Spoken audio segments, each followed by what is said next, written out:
हमारी सरकार इसी सेवा भावना के साथ देशवासियों का जीवन आसान बनाने में जुटी है। न जाने कितनी पीढ़ियां जिन सपनों को सच होते देखना चाहती थी, भारत आज उन सपनों को पूरा करने का भरपूर प्रयास कर रहा है। साथियों, अपने 5 दशक के सार्वजनिक जीवन में मैंने किसानों की परेशानियों को, उनकी चुनौतियों को बहुत करीब से देखा है, महसूस किया है। इसलिए जब देश ने मुझे 2014 में प्रधानमंत्री के रूप में सेवा का अवसर दिया, तो हमने कृषि विकास, किसान कल्याण को सर्वोच्च प्राथमिकता दी। साथियों, इस सच्चाई से बहुत लोग अनजान हैं कि देश के 100 में से 80 किसान छोटे किसान हैं। उनके पास 2 हेक्टेयर से भी कम जमीन है। आप कल्पना कर सकते हैं, इन छोटे किसानों की संख्या 10 करोड़ से भी ज्यादा है। उनकी पूरी जिंदगी का आधार यही छोटी सी जमीन का टुकड़ा है। यही उनकी जिंदगी होती है। और इस छोटी सी जमीन के सहारे ही वो अपना और अपने परिवार का गुजारा करते हैं। पीढ़ी दर पीढ़ी परिवारों में होने वाला बंटवारा इस जमीन को और छोटा कर रहा है। इसलिए देश के छोटे किसानों की चुनौतियों को दूर करने के लिए हमने बीज, बीमा, बाजार और बचत, इन सभी पर चौतरफा काम किया। सरकार ने अच्छी क्वालिटी के बीज के साथ ही किसानों को नीम coated urea, soil health card, micro irrigation जैसी सुविधाओं से भी जोड़ा। हमने 22 करोड़ सॉइल हेल्थ कार्ड किसानों को दिए और इस वैज्ञानिक अभियान के कारण एग्रीकल्चर प्रोडक्शन भी बढ़ा। साथियों, हमने फसल बीमा योजना को अधिक प्रभावी बनाया। उसके दायरे में ज्यादा किसानों को लाए। आपदा के समय ज्यादा से ज्यादा किसानों को आसानी से मुआवजा मिल सके, इसके लिए भी पुराने नियम बदले। इस वजह से बीते 4 साल में 1 लाख करोड़ रुपए से अधिक का मुआवजा हमारे किसान भाई बहनों को मिला है। हम छोटे किसानों और खेत में काम करने वाले श्रमिकों तक बीमा और पेंशन की सुविधाओं को भी ले आए। छोटे किसानों की जरूरतों को पूरा करने के लिए सीधे उनके बैंक खातों में 1,62,000 करोड़ रुपए ट्रांसफर किए, सीधे उनके खाते में। साथियों, किसानों को उनकी मेहनत के बदले उपज की सही कीमत मिले, इसके लिए भी अनेक कदम उठाए गए। देश ने अपने रूरल मार्केट इंफ्रास्ट्रक्चर को मजबूत किया। हमने एमएसपी तो बढ़ाई है, साथ ही साथ रिकॉर्ड सरकारी खरीद केंद्र भी बनाए। हमारी सरकार द्वारा की गई उपज की खरीद ने पिछले कई दशकों के रिकॉर्ड तोड़ दिए हैं। देश की 1000 से ज्यादा मंडियों को ई नाम योजना से जोड़कर हमने किसानों को कहीं पर भी अपनी उपज बेचने का एक प्लेटफॉर्म दिया और इसके साथ ही देश भर की कृषि मंडियों के आधुनिकीकरण पर भी हमने करोड़ों रुपए खर्च किए। साथियों, आज केंद्र सरकार का कृषि बजट पहले के मुकाबले 5 गुना बढ़ गया है। हर वर्ष 1.25 लाख करोड़ रुपए से अधिक कृषि पर खर्च किए जा रहे हैं।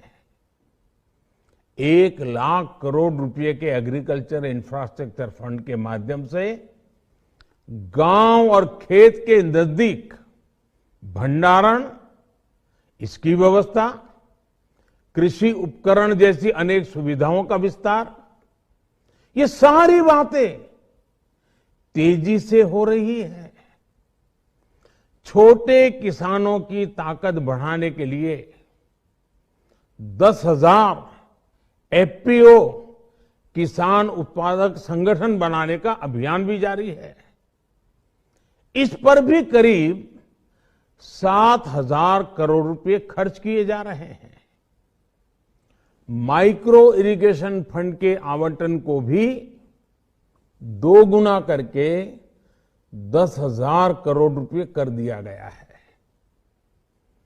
हमने क्रॉप लोन भी 2 गुना कर दिया, तो इस वर्ष 16 लाख करोड़ रुपए हो जाएगा। अब पशुपालकों को मछली पालन से जुड़े हमारे किसानों को भी किसान क्रेडिट कार्ड का लाभ मिलना शुरू हो गया है।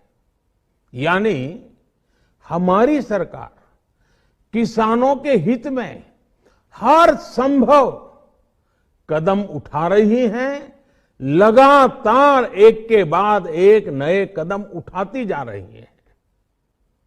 किसानों की आर्थिक स्थिति सुधरे, उनकी सामाजिक स्थिति मजबूत हो, इसके लिए पूरी ईमानदारी से काम कर रही है। साथियों, किसानों की स्थिति को सुधारने की इसी महाअभियान में देश में 3 कृषि कानून लाए गए थे। मकसद ये था कि देश के किसानों को, खासकर छोटे किसानों को और ताकत मिले, उन्हें अपनी उपज की सही कीमत और उपज बेचने के लिए ज्यादा से ज्यादा विकल्प मिले। बरसों से ये मांग देश के किसान, देश के कृषि विशेषज्ञ, देश के कृषि अर्थशास्त्री, देश के किसान संगठन लगातार कर रहे थे। पहले भी कई सरकारों ने इस पर मंथन भी किया था। इस बार भी संसद में चर्चा हुई, मंथन हुआ और ये कानून लाए गए। देश के कोने कोने में कोटि कोटि किसानों ने, अनेक किसान संगठनों ने इसका स्वागत किया, समर्थन किया। मैं आज उन सभी का बहुत बहुत आभारी हूं, धन्यवाद करना चाहता हूं। साथियों, हमारी सरकार किसानों के कल्याण के लिए, खासकर छोटे किसानों के कल्याण के लिए, देश के कृषि जगत के हित में, देश के हित में गांव गरीब के उज्जवल भविष्य के लिए पूरी सत्यनिष्ठा से किसानों के प्रति पूर्ण समर्पण भाव से नेक नियत से ये कानून लेकर आई थी। लेकिन इतनी पवित्र बात, पूर्ण रूप से शुद्ध किसानों के हित की बात, हम अपने प्रयासों के बावजूद कुछ किसानों को समझा नहीं पाए। भले ही किसानों का एक वर्ग ही विरोध कर रहा था, लेकिन फिर भी ये हमारे लिए महत्वपूर्ण था। कृषि अर्थशास्त्रियों ने, वैज्ञानिकों ने, प्रगतिशील किसानों ने भी उन्हें कृषि कानूनों के महत्व को समझाने का भरपूर प्रयास भी किया। हम पूरी विनम्रता से, खुले मन से उन्हें समझाते रहे। अनेक माध्यमों से व्यक्तिगत और सामूहिक बातचीत भी लगातार होती रही। हमने किसानों की बातों को, उनके तर्क को समझने में भी कोई कोर कसर बाकी नहीं छोड़ी। कानून के जिन प्रावधानों पर उन्हें ऐतराज था, सरकार उन्हें बदलने के लिए भी तैयार हो गई। 2 साल तक हमने इन कानूनों को सस्पेंड करने का भी प्रस्ताव दिया। इसी दौरान ये विषय माननीय सर्वोच्च न्यायालय के पास भी चला गया। ये सारी बातें देश के सामने है, इसलिए मैं इनके अधिक विस्तार में नहीं जाऊंगा। साथियों, मैं आज देशवासियों से क्षमा मांगते हुए सच्चे मन से और पवित्र हृदय से कहना चाहता हूं कि शायद हमारी तपस्या में ही कोई कमी रही होगी, जिसके कारण दिए के प्रकाश जैसा सत्य कुछ किसान भाइयों को हम समझा नहीं पाए। आज गुरु नानक देव जी का पवित्र प्रकाश पर्व है। ये समय किसी को भी दोष देने का नहीं है। आज मैं आपको, पूरे देश को ये बताने आया हूं कि हमने 3 कृषि कानूनों को वापस लेने का, रिपील करने का निर्णय लिया है। इस महीने के अंत में शुरू होने जा रहे संसद सत्र में, इसी महीने में, हम 3 कृषि कानूनों को रिपील करने की संवैधानिक प्रक्रिया को पूरा कर देंगे। साथियों, मैं आज अपने सभी आंदोलनरत किसान साथियों से आग्रह कर रहा हूं, आज गुरु पर्व का पवित्र दिन है। अब आप अपने अपने घर लौटे, अपने खेत में लौटे, अपने परिवार के बीच लौटे। आइए एक नई शुरुआत करते हैं, नए सिरे से आगे बढ़ते हैं। साथियों, आज ही सरकार ने कृषि क्षेत्र से जुड़ा एक और अहम फैसला लिया है। 0 बजट खेती यानी प्राकृतिक खेती को बढ़ावा देने के लिए, देश की बदलती आवश्यकताओं को ध्यान में रखकर क्रॉप पैटर्न को वैज्ञानिक तरीके से बदलने के लिए एमएसपी को और अधिक प्रभावी और पारदर्शी बनाने के लिए, ऐसे सभी विषयों पर भविष्य को ध्यान में रखते हुए निर्णय लेने के लिए एक कमेटी का गठन किया जाएगा। इस कमेटी में केंद्र सरकार, राज्य सरकारों के प्रतिनिधि होंगे, किसान होंगे, कृषि वैज्ञानिक होंगे, कृषि अर्थशास्त्री होंगे।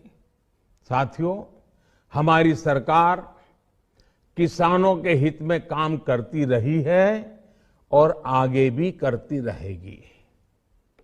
मैं गुरु गोविंद सिंह जी की भावना में अपनी बात समाप्त करूंगा।